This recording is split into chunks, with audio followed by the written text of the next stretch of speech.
The Nuggets wrapped up their final game of the season with a 132-116 loss to the Trail Blazers, but they managed to limit minutes for several key players in the second half. That can count as a small victory for Michael Malone and his staff ahead of next weekend's playoffs. With the Nuggets having secured home court advantage in the opening round of the playoff, there were minimal implications for the team heading into its Sunday night matchup. The expected starting five of Facundo Campazzo, Austin Rivers, Michael Porter Jr., Aaron Gordon, and Nikola Jokić played the opening 2 quarters of the contest. In the second half, with Denver facing a 72-55 deficit, only Rivers would play in the second half. Jokić finished an MVP-caliber regular season with an impressive 21 points in just 17 minutes of action, shooting 52.9%.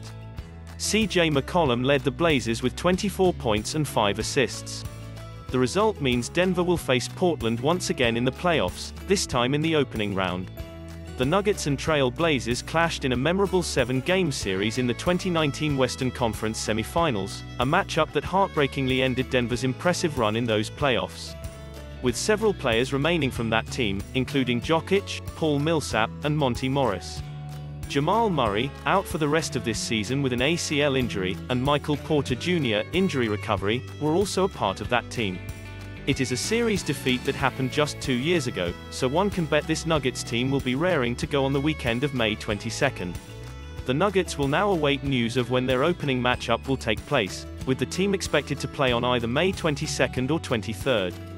Here are the takeaways. Reserve big men solid. There weren't many positive takeaways to report from an X-point defeat, but JaMychal Green took a step forward in an otherwise woeful outing for Denver.